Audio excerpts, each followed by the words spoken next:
All right, you guys, I am here doing this video. I was asked to see if I could come up with the perimeter and the area of these shapes here.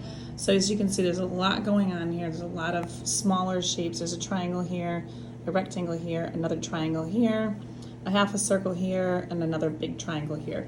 So I'm going to start off with this big triangle. So the drawing that I had, it looks like the 15.5 is this leg right here.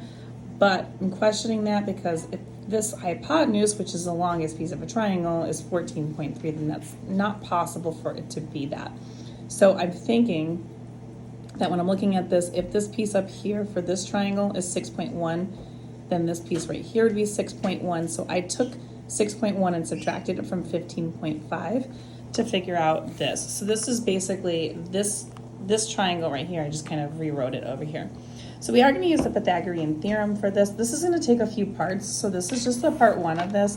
So we are going to start with a squared plus b squared equals c squared. So we don't know this side right here. So we're going to just call this b. So we're going to do 9.4 squared plus b squared equals c squared, which is this right here. So that way we can find out the pieces. So if I do 9.4 and I square that, I'm going to end up with 88.36.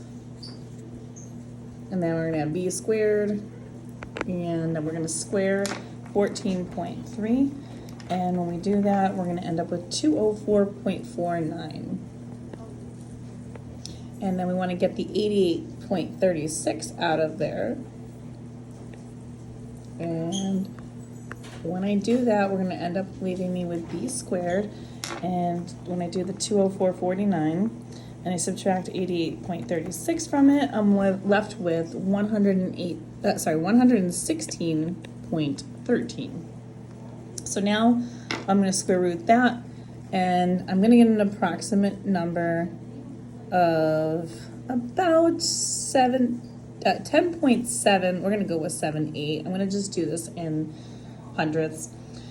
So that would be what the piece is for here. So that I'm just going to replace right here. And I'm going to do, again, another part. So that's going to be at least that triangle so we can figure out the pieces here. So I'm going to replace this with 10.78. And I will work on a part 2 for this so we can find out what the final total of all of the pieces is.